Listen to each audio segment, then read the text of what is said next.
Yang bikin gegernya ntar di Facebook ini, yang ini. Penasaran. Ditanya malah pulang kan ya. Sebenarnya.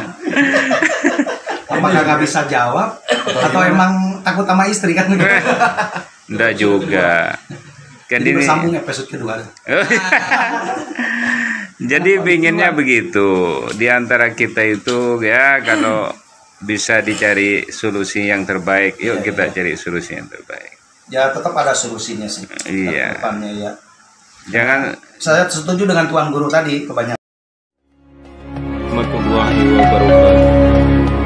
Bismillah, masya Allah, la yasukul khaira illallah. Bismillah, masya Allah, la yasrufu su'ar. JN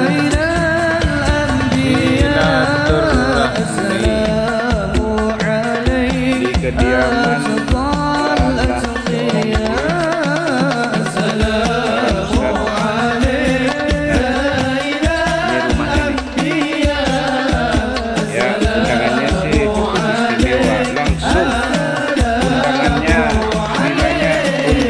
makan siang Jumat berkah. Nah, ini salah satu hikmah silaturahmi. Bang Irwin gimana? Mantap. Mantap ya menunya ya. Nah, ini pesanan sama saya dijawab. Pesanan Bang Irwin tuh. Dan Assalamualaikum warahmatullahi.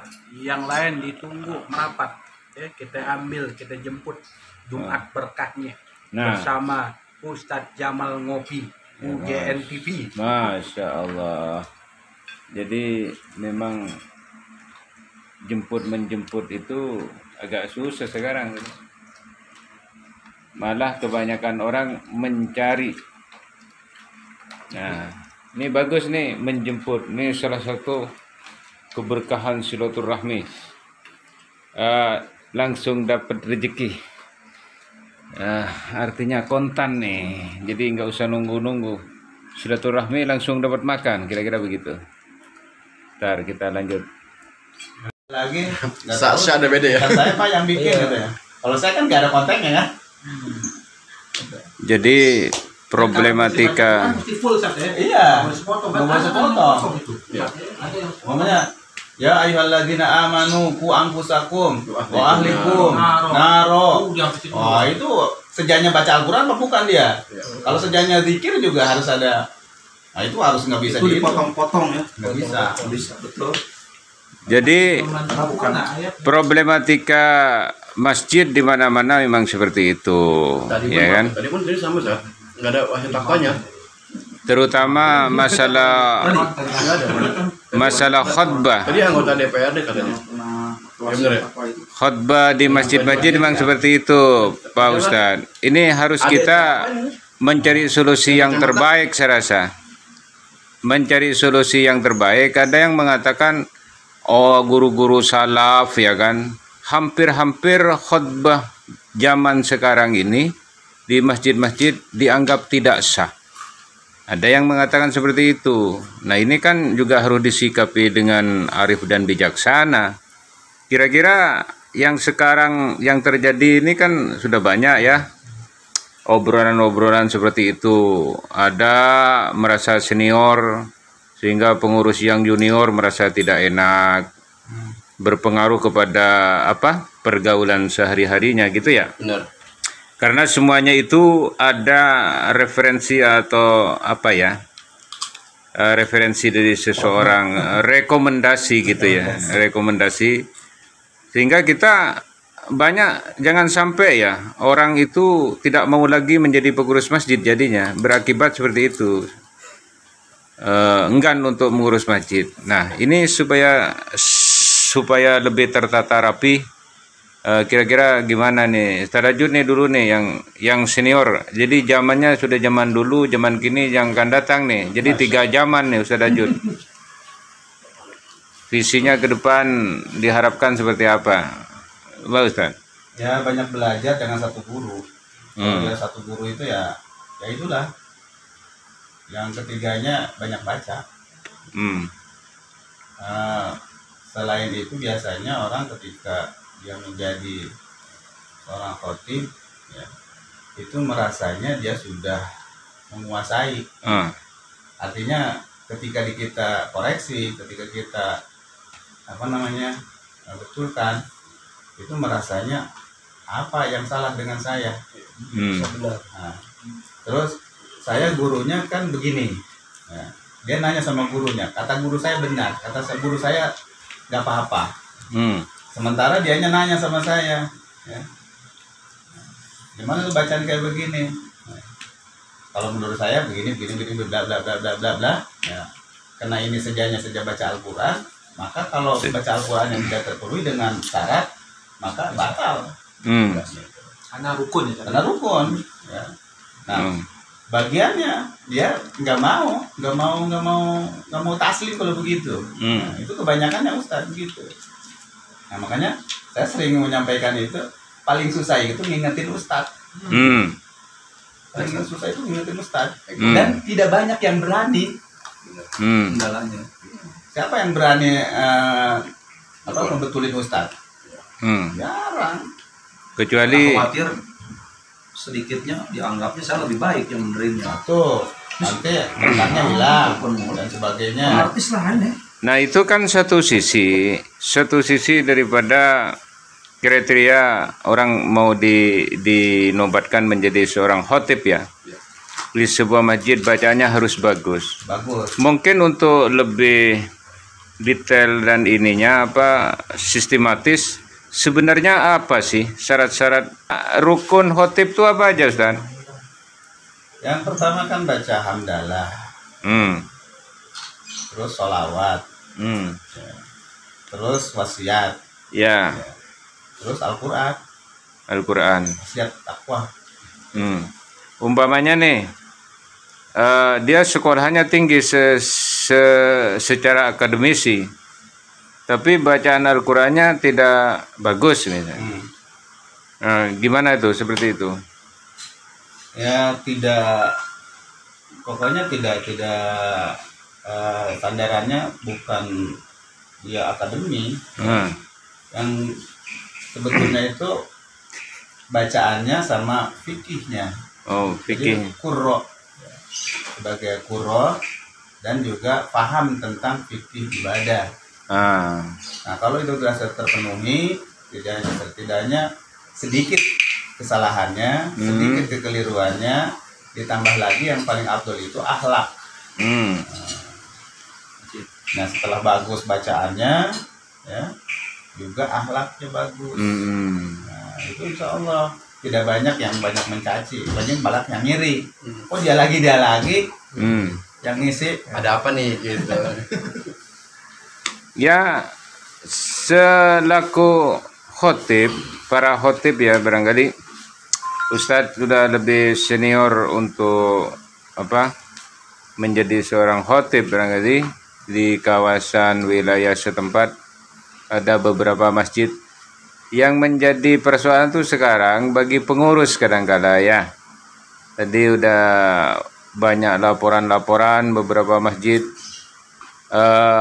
untuk merubah regenerasi, karena tadi dikatakan untuk mengingatkan, untuk memutus, istilahnya bukan memecat ya, supaya ada regenerasi itu agak sulit bagi pengurus masjid ya.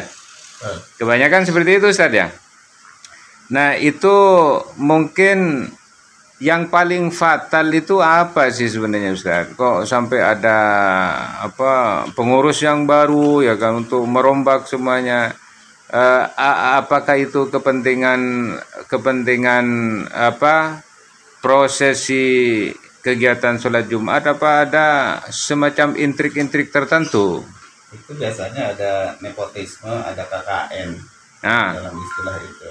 Karena biasanya kita seorang pengurus, yang pertama kita ambil kan orang yang terdekat dari kita.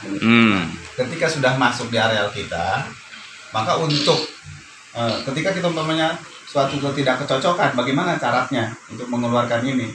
Itu kan harusnya dengan cara biasanya ikannya dapat, airnya tidak keruh. Air keruh, ya, airnya ikannya dapat. Nah, ini sulit untuk kita karena bangsa kita kan bahasa ketimuran. Ya. Kalau sudah kena hatinya itu sangat susah untuk pokoknya udah Nggak enak dah. Nggak enak. Udah pahit, nggak enak apa. banget. Nah, bahasa yang terakhir itu nggak apa-apa. Jadi bahasa timurnya itu, Jawanya itu ewo pakewo. Hal itu menyangkut tentang ibadah. Jadi beda. Ya, kapan kita itu ketimuran, kapan ketika kita menerapkan dalam beribadah. Ya sebenarnya Islam itu tidak mengenal timur, Ya, barat, betul. utara, selatan ya. Kalau persoalan ibadah, kalau ini benar katakanlah yang benar, kalau salah katakan yang salah. Kurang lebih seperti itu Ustaz ya. Nih sekarang Salah satunya begini. Ada terus. biasanya kita umpamanya jadi ketua masjid nih. Ya. Ada juga yang jauh kita ngambilnya karena dengan informasi-informasi yang ada. Kadang-kadang kita kecelek, padahal di sekitar kita itu ada ustadz yang mumpuni, bagus bacaannya, bagus fikihnya, bagus akhlaknya. Ketika dia tampil, oh ternyata ini bagus ini. Tahu. Nah, ternyata ini bagus ini. Ada juga yang seperti itu. Tapi karena sudah terlalu banyak yang dijadwalkan, ya kalah ini. Ya kadang-kadang itu Di alihkan ada ternyata orang bagus itu. Ternyata ini bagus, kenapa makan yang jauh? Nah itulah salah satu problematika orang kita. Ya kan ada orang pintar mungkin terlalu tawadu, tidak ada yang mengangkat karena tidak kelihatan ya, tidak ketahuan. Dan dia karena tidak terekspos, atau memang ada orang-orang kita yang tidak mau mengekspos orang lain gitu ya. Ada semacam persaingan internal barangkali. Nah, tuh sekarang ini yang lagi update nih informasi daripada Ustadz Ridwan yang saat ini diangkat menjadi direktur dakwah di sebuah masjid, direktur eksekutif di lingkungannya. Ini banyak persoalan saya dengar tadi. Kira-kira yang paling esensi itu persoalan apa sih Ustaz? Ini perlu ini kalau bisa ada solusi yang terbaik, jangan sampai menangkap ikan keruh dulu, itu berbahaya. Ikannya mabuk walaupun ketangkap, rasanya kurang enak dan kurang berkah, kira-kira seperti itu. Ya mungkin jawaban saya pamit aja mau pulang. Masih banyak tuan guru. Lah, kok jadinya begini? Ini mau cari solusi tanpa ngomong. Yang bikin gegernya ntar di Facebook ini, yang ini. Penasaran. Ditanya malah pulang kan. Sebenarnya. Apakah nggak bisa jawab atau emang takut sama istri kan? Enggak juga. Kan ini ini bersambung episode kedua. Jadi pinginnya begitu di antara kita itu ya, kalau bisa dicari solusi yang terbaik, yuk kita cari solusi yang terbaik. Ya tetap ada solusinya sih. Iya. Depannya ya. Jangan. Saya setuju dengan tuan guru tadi, kebanyakan nggak enak sih sebetulnya. Kebanyakan nggak enak, Bu. Nggak enak. Iya. Iya. Antum sementing merhatiin aneh sama gajahnya sama tuan guru di depan. Itu aja Ya. jawaban yang pasnya. Kalau ya semua mungkin punya problem ya. Iya. Karena sebagai aktivis dakwah di lingkungannya masing-masing, yang ini mungkin yang harus kita pegang bagi para aktivis dakwah ini, kata Sayyidina Ali radhiyallahu anhu. Angin yang meniup sebuah pohon itu bukan untuk menggoyang pohonnya, akan tetapi seberapa kuat akar dari pohon itu. Jadi angin hanya menguji terhadap akar pohon tersebut. Jadi kita sebagai aktivis dakwah jangan sampai bisa terombang-ambingkan dengan problematika yang ecek-ecek, maju terus pantang mundur. Selagi kita berada di jalan yang benar, yang diridai oleh Allah dan Rasul-Nya, maju terus, pantang mundur.